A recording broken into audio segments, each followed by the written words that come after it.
You're listening to the Surgeons of Horror podcast.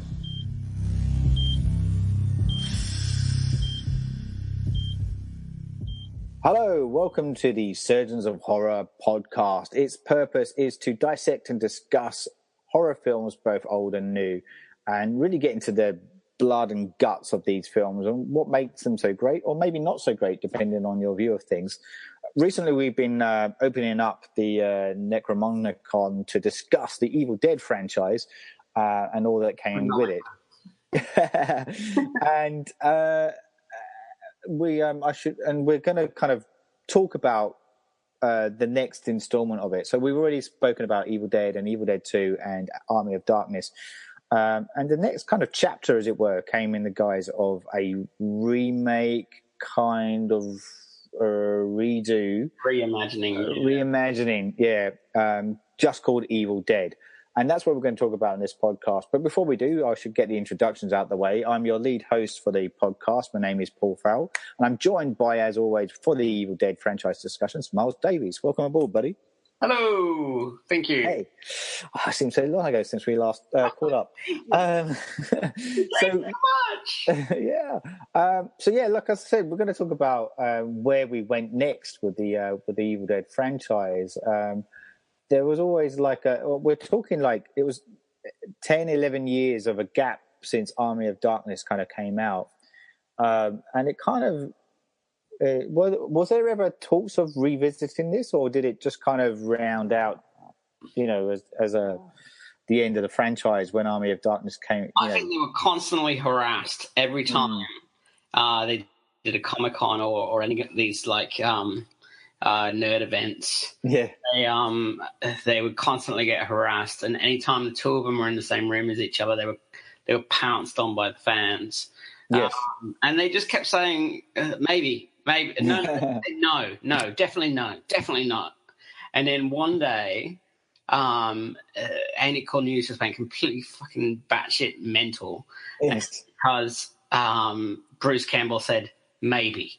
And that was like the preemptive sort of seed was for the remake, basically. Yes. So it was. Suddenly, I think I kept reading that it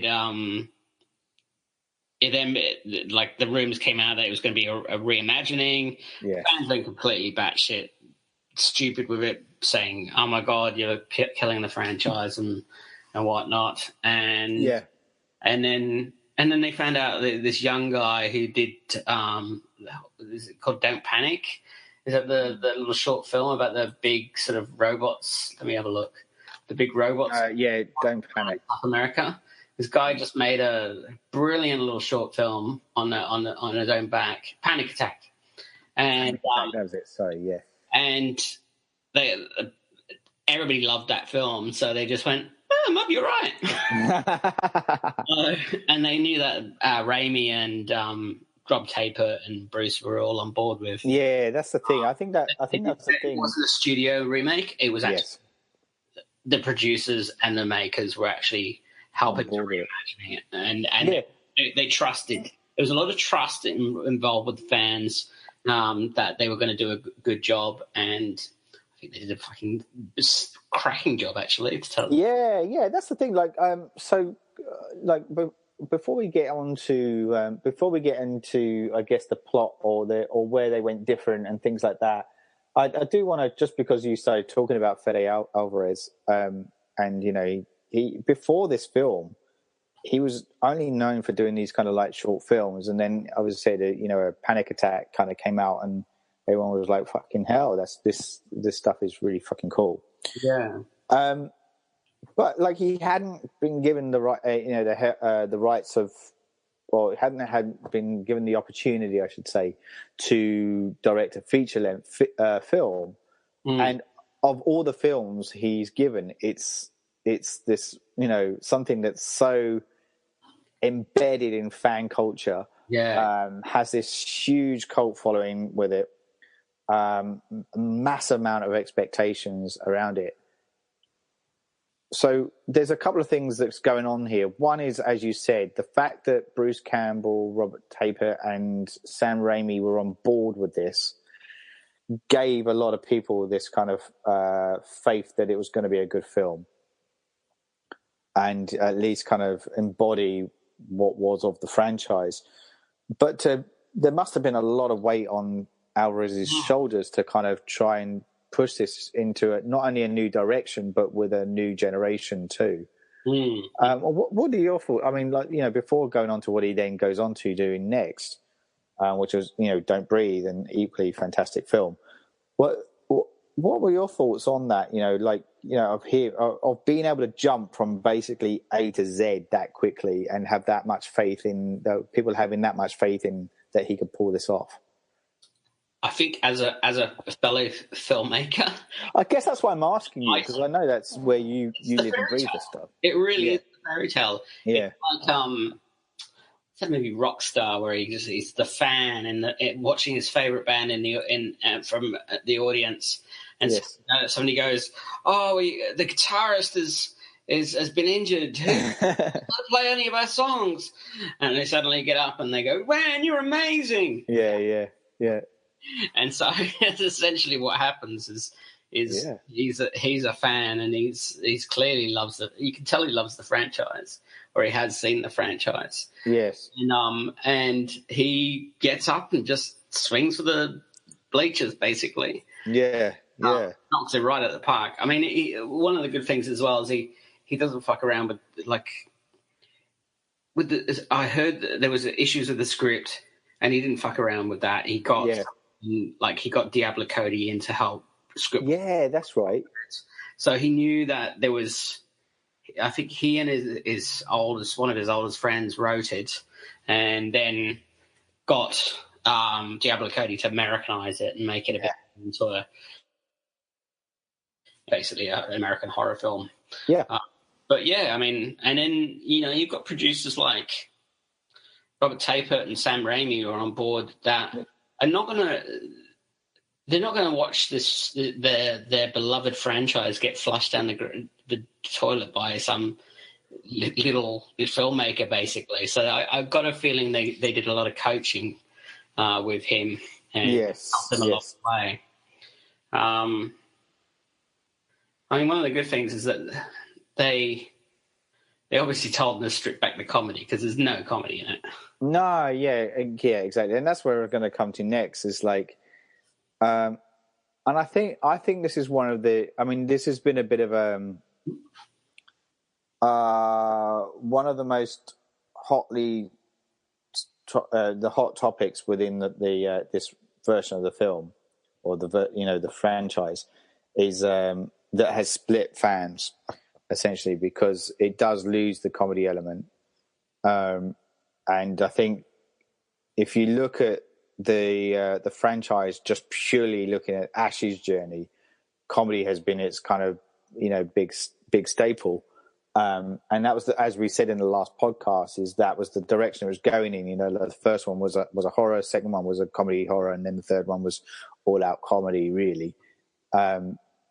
So I actually think that it had to go back to being the core of the horror again, really. It had to be the most gruesome horror movie ever made. Yeah. It needed to, and so I actually I'll put my opinion out there right now. I actually was a big fan of this film when it came out, and I really liked the direction it went in. Now, obviously, there's a lot of similarity, a lot of. I think we mentioned this in our first podcast on Evil Dead. We hinted at the fact that they had to use the tree rape scene that came into it, and it does it in a very kind of confronting way. But yeah, it was. It needed to be that kind of dark, edgy kind of film again, and with it actually, I say that it divided all fans, but it actually gained new ones as well from the current generation.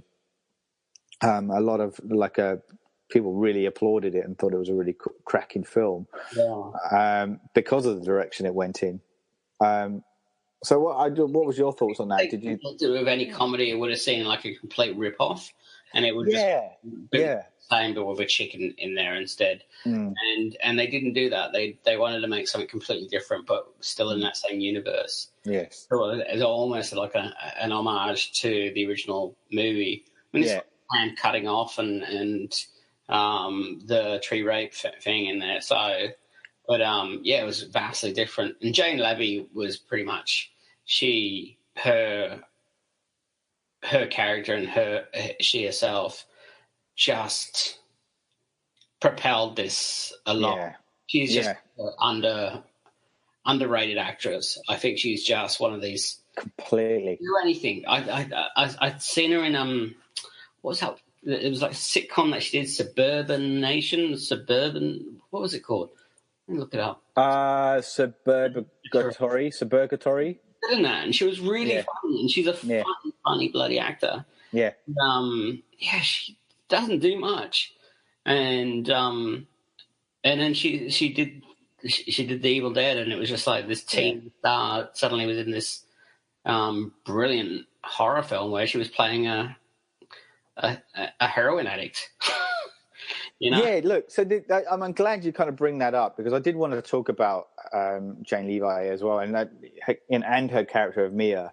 I actually think this is the second part of why I think this film is actually genius, because it flipped. Not only it's not just flipping the gender role, with having her as the heroine, but it's the way it went about making her the heroine, which I think was part of why it's such a great film. She, at the very beginning of the film, is the weakest character. Yeah. She's at the end of her tether. She's, a heroin addict. She's got what you presume is no fight left in her. But as the story unfolds, you realise just how much fight she does have, and that's how she is able to hang on. And ironically, the tables are turned at the end, and she is the last person standing as a result of that. You think the way it's panning out, if you weren't aware of the fact that was the direction they were going in, the way it was panning out is that you think it's her brother David is going to be the Ash character in it. As in, he's the stable one. He's the one that's run away from home to get away from family issues, and he's brought back into it's ticking the boxes of he's the guy that's been away, but he's going to come back and he's going to redeem himself because only to just kind of really flip that and go well, actually no. That's not what's going to happen. He's gonna get completely just as fucked up as everyone else. And do you know what this is something else I loved about this is just how fucked up they actually get in this movie. It doesn't shy away from the fact that heavy shit's going to go down, and I can't remember the character's name, the one that's got the foreboding of I think it's Eric. I want to say his name was Eric. But he's the one that's got more knowledge of the witchcraft, essentially. And he, of all the characters, I think has the most stuff fucking happen to him. When he's confronted with his girlfriend in the bathroom, and battered left, right, and center. It really is a full on bloody violent film. The tongue slashing really got me. Like, I was like, I still can't watch that. I just go, oh my god, I've got my hands over my eyes watching that. And some gory shit, but that, man, that's just... And I think, it goes to show, as I said, we're talking.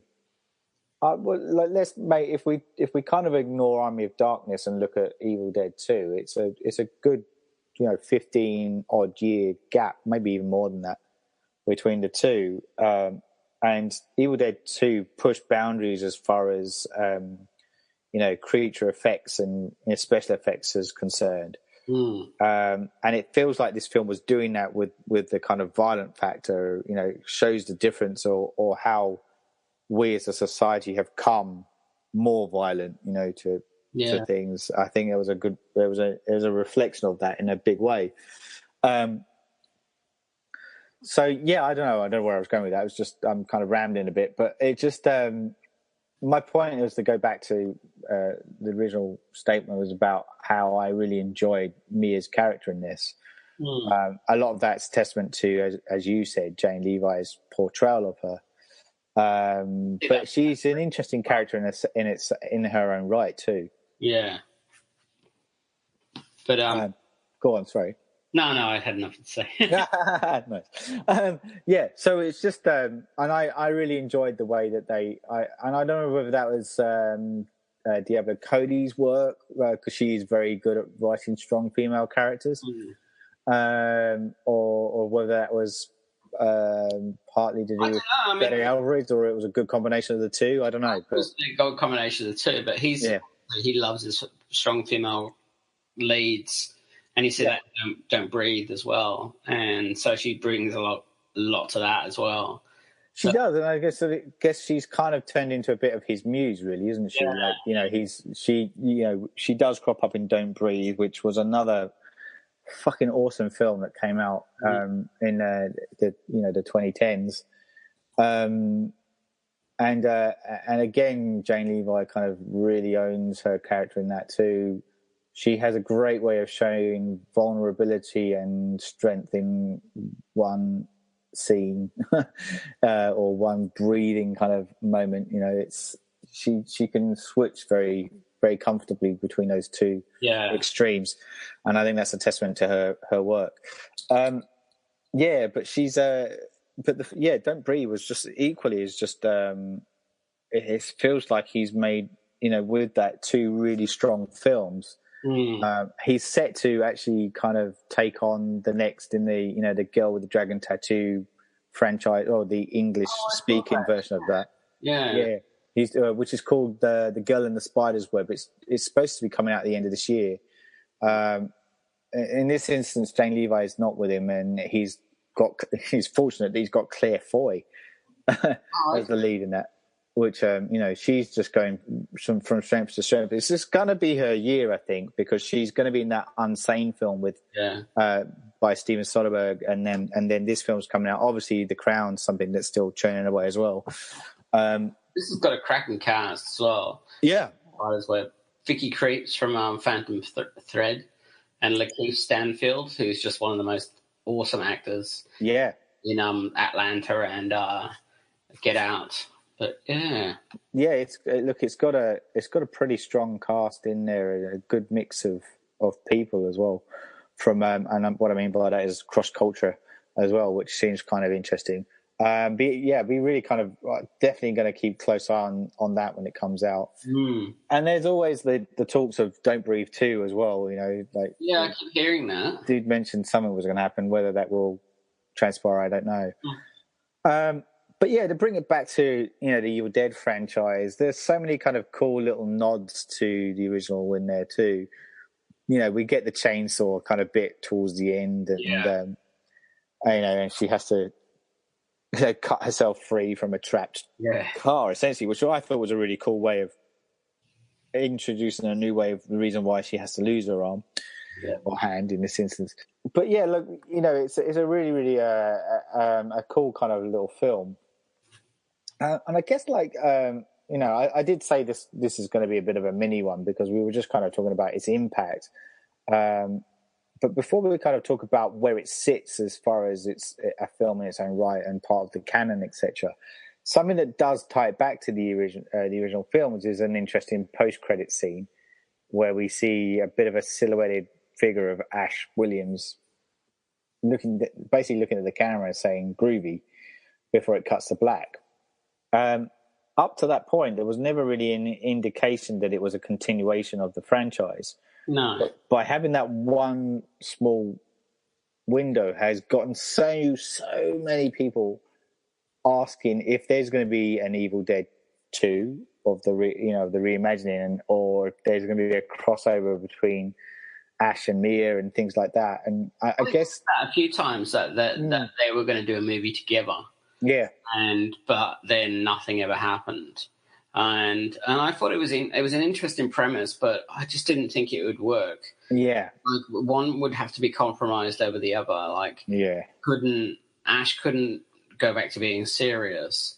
No, take him seriously, and her going into that universe would just completely negate everything that she'd gone through. Yeah, and maybe that's where they've kind of hit a bit of a brick wall with it. I mean, especially with the current series, Ash versus Evil Dead, it still continues that very much Ash Campbell. I keep saying Ash Campbell, Ash Williams world. I got a feeling the only reason they did that is just because out of a little bit of self-indulgence, basically. Yeah. I know Bruce Campbell really wanted to be in this movie and they basically only surrendered and relented when they said none of the original cast are in it. Nobody. This is a completely different story. And he went, "Oh, okay." Yeah, that's right. So I got a feeling that they that was just a way of they just placated him by giving him yeah, maybe you could be onto something there actually, but unfortunately with doing that it's opened up a can of worms in a way because people are like, where does this sit now? And there's a lot of debate. You look at the end of the other movies and it always ends up on a little twisty cliffhangery type sequence, so that could be it. But and it is kind of left a bit open-ended because she does survive. Mia survives, but the evil is still out there. And they don't shy away of hinting at that it's still. Well, they never kill it, do they? No, that's right. It's like I said in the last podcast, evil is eternal. And that's kind of what's kind of cool with it. And it would be kind of nice to see Mia again. I do feel like her journey's not quite over. Yeah, but. I don't know. Between you, I don't want to be putting the nail in the coffin. I don't know if we're going to see it personally. It may even be that it'll be a completely different group of people. Yeah. If they do it again, but that time will tell, I guess, with that. So, but where do you feel it sits with the canon? Like, if we were to insert this into the franchise. I think it's just like a cousin. yeah, very good. It's quite well, but it's just another version, basically. Yeah. As we talked about before, each of the movies stands alone in its own right, and this film kind of stands alone in its own right. It just happens to be using similar themes and similar university type stuff, but very serious. Yeah. So I feel it's related, but it's not. It doesn't have to fit into a sort of it fits into the mythology, but it doesn't actually fit into the story, so it doesn't need to. No, I don't think so. And I think that's the thing, and that's where I go back to the reason why I'm not so sure if we are going to see Mia again. I think with the fact that Ash vs Evil Dead is still out there, and even if it isn't out for much longer, by merely kind of opening that portal again, I feel like the Mia journey may have run its course. I do feel like if it does happen, if there is a desire for it to continue, as I said, I feel like it's just going to be a different group of people. Yeah, I mean, but I don't know whether that's worth visiting that. You got to compare this to. I think you can't help but compare this to Unbreakable and Split. Oh, yeah. Go with that thought. They're two different stories. Yeah, they're in the same universe, and at some stage they clash. So the two of them are actually going to meet, and which is what happened in the third movie. But I think you've got Ash's story, as you've got Bruce Willis and Samuel L. Jackson's story, and then you've got what's her face, Mia's story. Yeah. And you've got Anna Taylor, what her face is? Well, I can't remember her name. But her and James McAvoy's story. Yeah, that's right. But, they could quite easily not have those in the same universe. They're like ever meeting up. Yeah. Those both films that stand in their own right. Yeah. And that's exactly what. And one of them's a little bit more comical than the other because there's nothing comical about a bunch of teenage girls getting kidnapped and and things happening to them. Whereas there's certain comic moments in Unbreakable. Yeah, that's true. Okay. That's true. So I don't know. That's my thought anyway. No, I like it. I think that's kind of tapping into what I was meaning as well. Like, I feel like if it does continue, it's almost like it'll be another parallel version of it, or alternate timeline, or something like that. You know, where they can play around with it more. But as we speak at the time of the podcast, as I said, like, we're already into the third season of Ash vs. Evil Dead, and remains to be seen if it's going to get picked up for another season or not. And until we know the answer to that, we won't know exactly what's going to happen with the franchise. But yeah, look, I will round out. As I did say, this was going to be a shorter one, but I felt like it was worthy having a quick chat around the remake or reimagining. But if you were to, just before we sign off, if you were to kind of mention a couple of one or two standout moments for you, what do you think kind of makes this stand out as a movie?